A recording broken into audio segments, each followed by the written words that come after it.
What's good, everybody? It's your boy, O'Shea Duke Jackson, back at it again with another episode of The Celebrity Junk. A brother sent me this particular email the other day, and I wanted to share it with you brothers. And of course, he sent me a screenshot of what Milano Alyssa reported. And that was, actually, she reposted it. It was by Keith Powell. And it talks about a lot of these talented black women who are being laid off from big companies. And of course, a lot of you, some of you brothers have been commenting on my page about affirmative action, why I haven't been talking about it, why I haven't mentioned it, and all of these things. And I'm going to get into that in a minute. But if you see the screenshot here, it indicates that a lot of these talented black women, such as Latondra Newton, she is Disney's chief diversity officer. She is quitting. Warner Brothers Discovery lays off diversity executive Karen Horn. Now, it's interesting that two diversity executives from these companies are laid off, which is interesting because they are black women and the diversity executives are being laid off. Okay. Now you see Netflix first head of inclusion, Verna Myers, to step down after 5 years. Wade Davis promoted. Is that a white person? I'm not sure. Also, Film Academy's executive VP of Impact and Inclusion, Janelle English, exits organization. So now let me get into this, because all of these ladies have to be very talented, very educated, and have been in the industry for many years. Verna Myers, for an example, is an American consultant, and I'm pretty sure she's consulted many people. She's a lawyer, corporate executive, a diversity consultant. But here's the mistake that we're making. America doesn't care about diversity. I'm sorry. Okay? They don't. And as blacks, we are talking about affirmative action. And I do agree that we need affirmative action. And I do understand that blacks need to be included. And I know Candace Owens has talked about that she believes that, you know, blacks with lesser grades should not get, you know, they're disadvantaged and everything like that. Why should they not have opportunities than others who come up in a better situation, like whites or Asians? Is it fair that an Asian person who has a 4.0 GPA would be looked over for an African American that has a 3.3 GPA because of discrimination? Listen, I understand what our people have been through. Affirmative action is something I can never be against. However, if they're going to give it to you, it's something different, because at some point, what white people are going to say, why haven't you caught up yet? That's going to be their attitude. They're not going to have the attitude that we do. Like, look at all the redlining. Look at the drugs you put in our communities. Look at the things that you've done to keep our group for all these years. These people who are white are going to say, it wasn't us who did that. Maybe that was our ancestors, but hey, we're whites. We also have problems. So if we can, like, these other groups are catching up. These other Nigerians, these Jamaicans are doing it. Why not you? That's going to be their argument. So I'm looking for a different affirmative action from blacks. Why are we not given the practice or policy of favoring each other over somebody else? Oh, that's a different affirmative action. It is called nepotism. Now, in the government or in private business sectors, I would typically be against nepotism because it doesn't really produce good results. But I'm pleading with you as a group of people who say you love our people.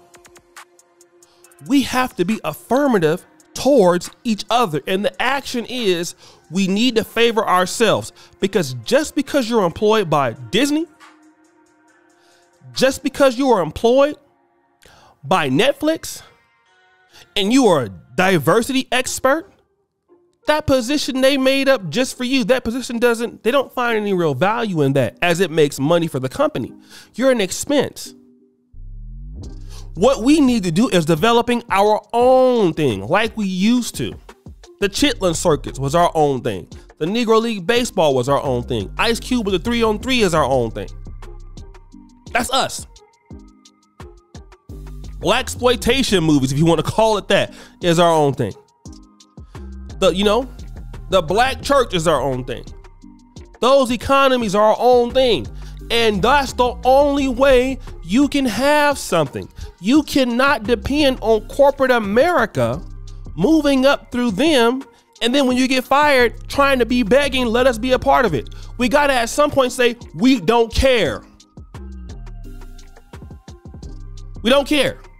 We want to try to develop what our own stuff is. Look at like what we've done in the past. Blacks have done it in independent music, independent rap music. Eventually, people caught on. Look at Nollywood. Look at Afro beats. Listen, Afro beats, relatively 10 years ago, somebody would have called it a joke.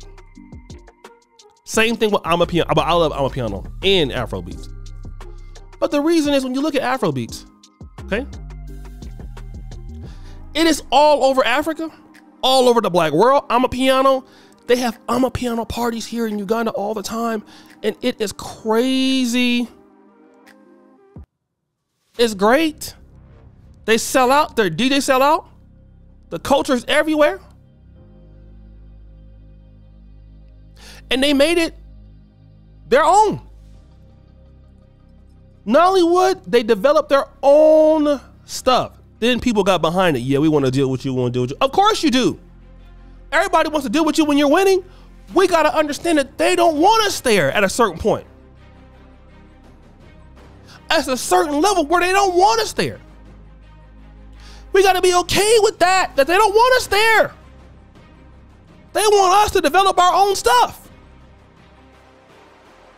And stop begging to be a part of their stuff. They're not going to tell you that, but that's what they want. They want you to develop your own stuff and stop asking them to be a part of their stuff.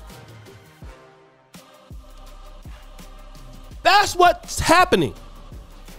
White people are tired